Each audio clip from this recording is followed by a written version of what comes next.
Well, hello Lionhearts, it's your old pal Jordan the Lion. How are you all doing today? I hope you said great. If you see me in front of this backdrop, you know today is going to be kind of a story time video. Well, you probably know what the story is, just by the title, and I did a kind of a Q&A with you guys a couple of weeks ago where I posted and just let you guys ask questions, and some people had asked in the comments, like, when was I gonna propose to my girlfriend, Katie, that you guys have seen throughout different videos? And I mentioned in there that yes, we did in fact get engaged. And so I also mentioned in there that it was kind of a fun story, and that if anybody wanted to hear it, maybe I'd make a video about it. And a lot of people actually said, yeah, I'm very interested. So I'm gonna go ahead and tell you today how this all came about, how I ended up doing like the biggest gesture of my life, you know, basically asking someone else if they will share their life with me and me giving half of my life to them. So, Daze with Jordan the Lion, it begins right now. All right, guys, so, you know, I actually, growing up, had a very definitive vision in my mind of the kind of woman I was looking for. I knew pretty much what she looked like, what her personality would be, and God love her, when I met Katie, she was that person. She just gave off everything about her was exactly what I was looking for in a person, and the longer I got to know her, the more I found out that that was exactly who she was. And not only that, she didn't have like the dark sides that I'd found in people before, you know.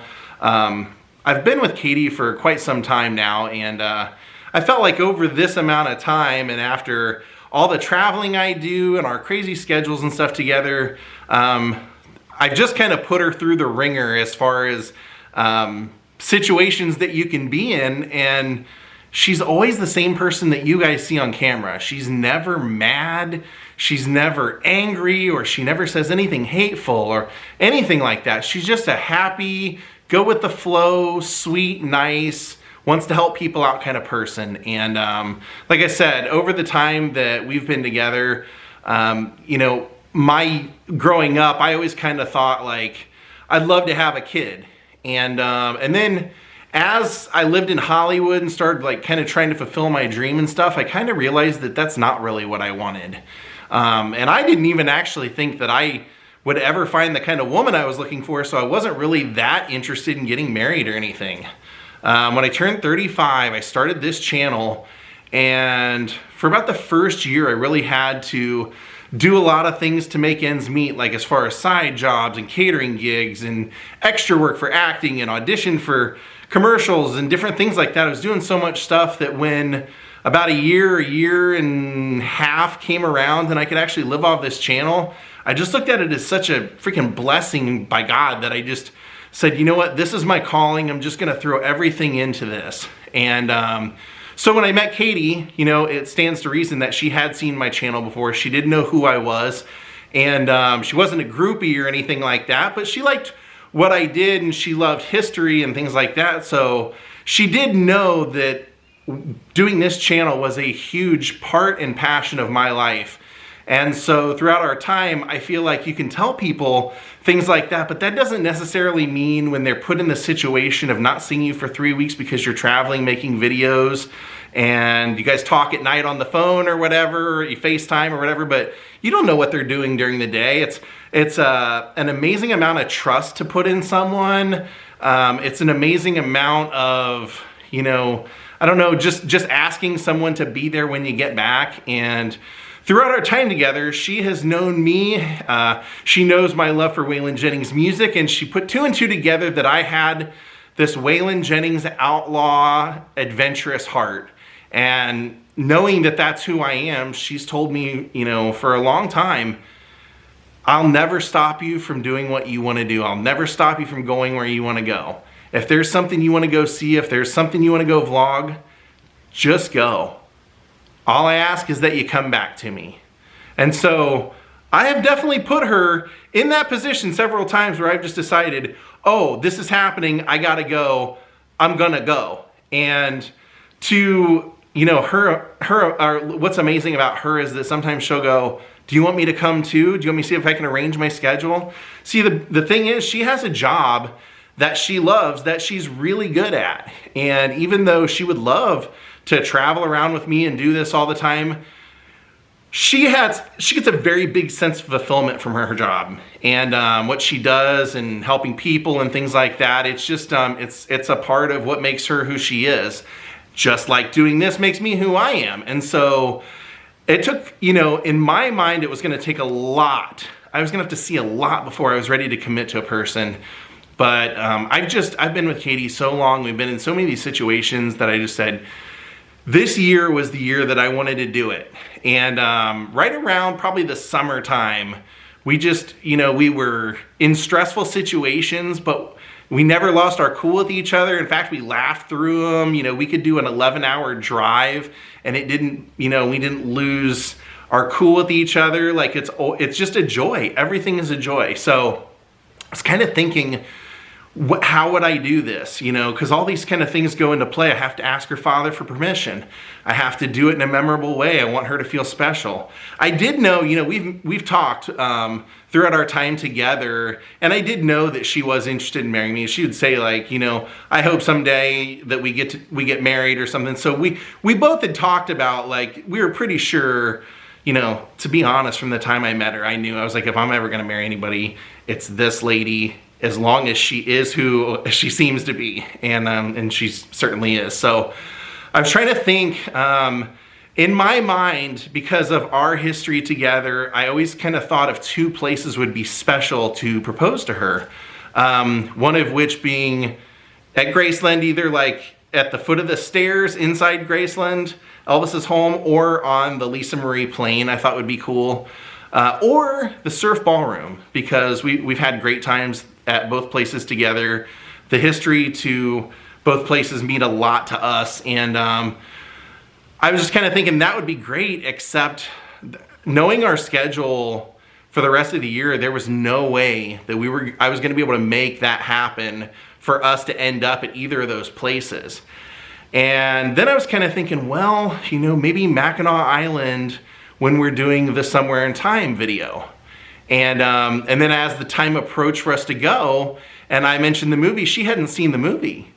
So I kind of backed off of that one because I said, you know what, that wouldn't be special to me, but, you know, we're gonna watch the movie together. So we watched the movie together and everything. Then she liked the movie, but I was still like, you know, this isn't something that's near and dear to her the same way it is me. So as it was getting closer, I hadn't even, you know, honestly, I hadn't gotten the ring yet either. So I knew that probably wasn't gonna happen to do it at Mackinac Island.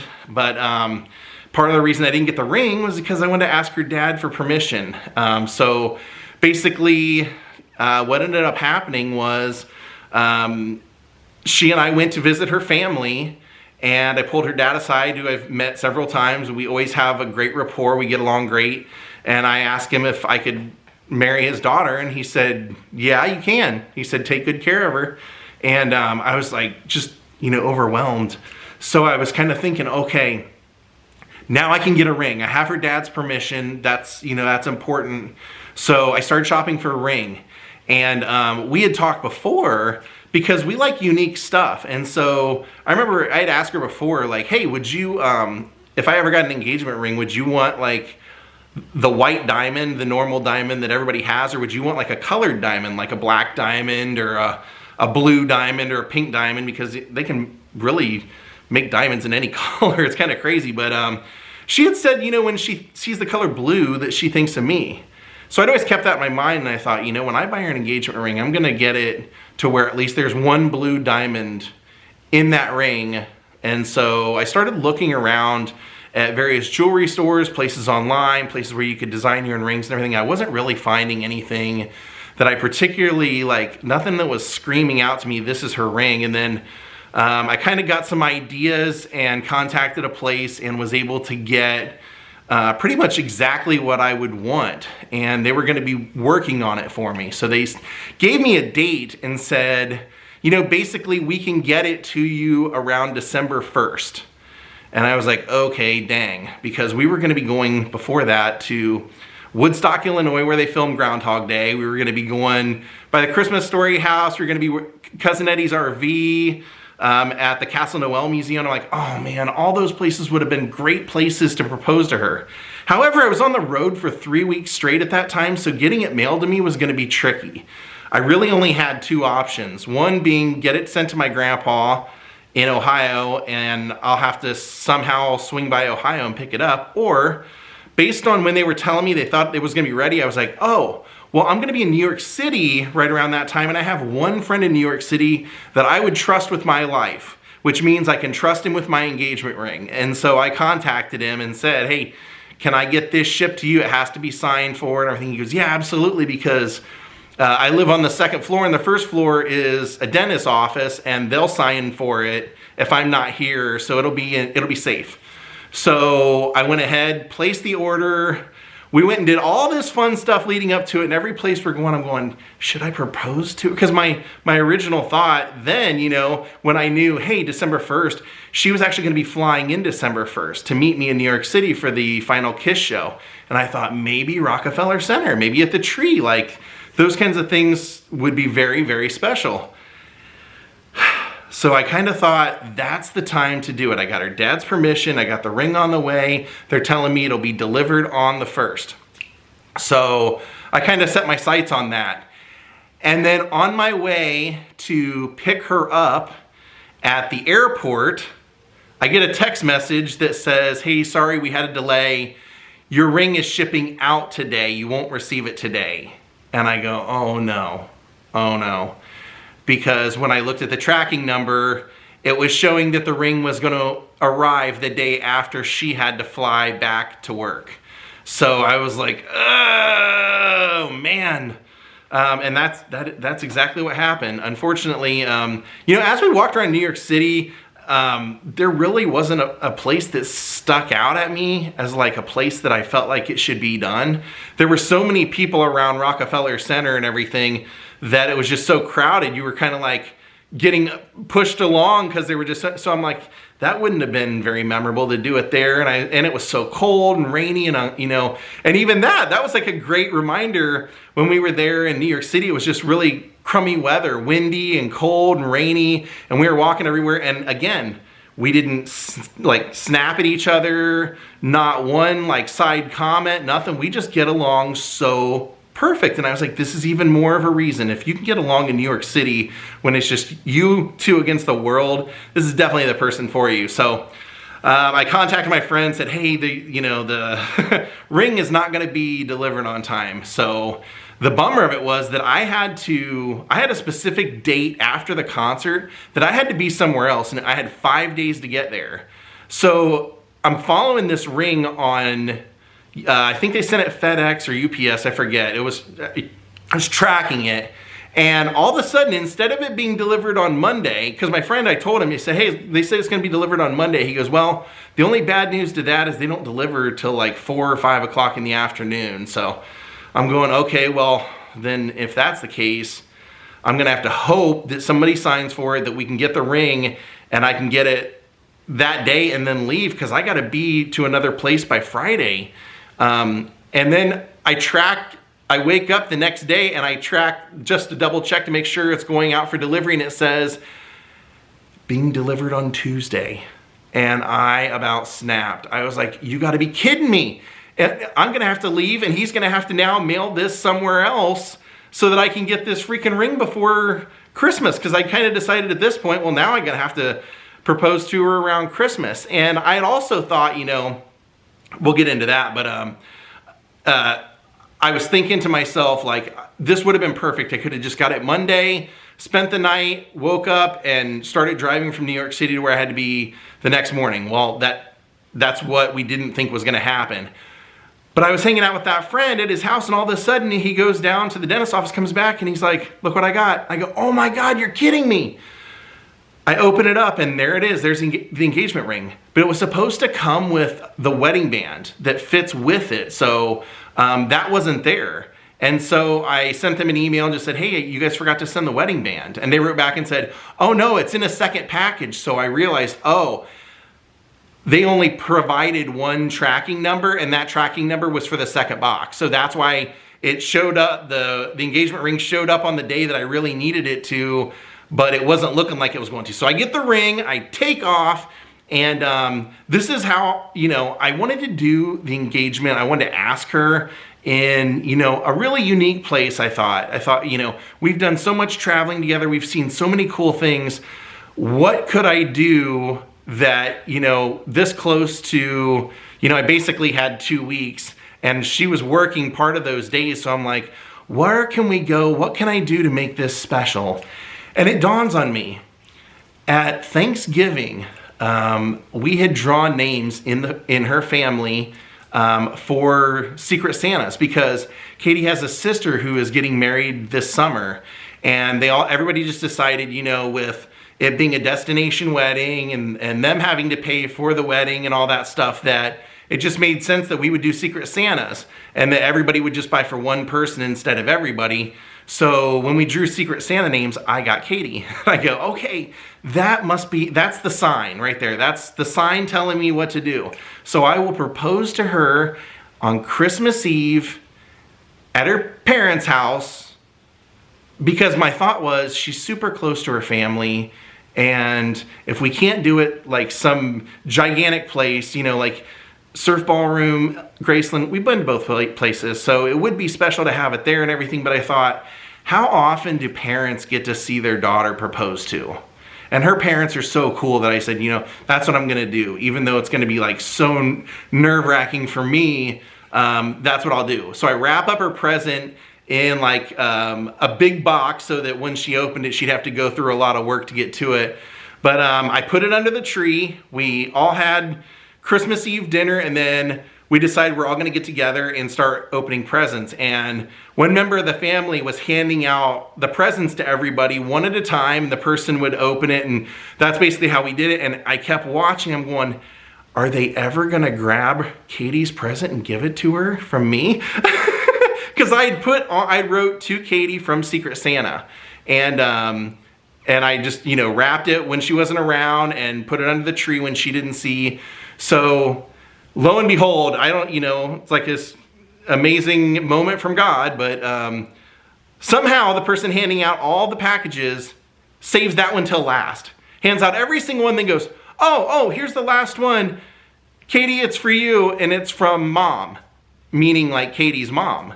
Because they thought from the handwriting that it was hers, and I kind of like laughed inside, because I was sitting right next to Katie on the couch, and my plan was to do what I'll tell you I did. But when, you know, they said that, I was like, oh, this is great, because now Katie is totally expecting something from her mom. So she starts unwrapping this, and I had got a special box for it with a light, so when she opened it up, it would have a light on it and everything.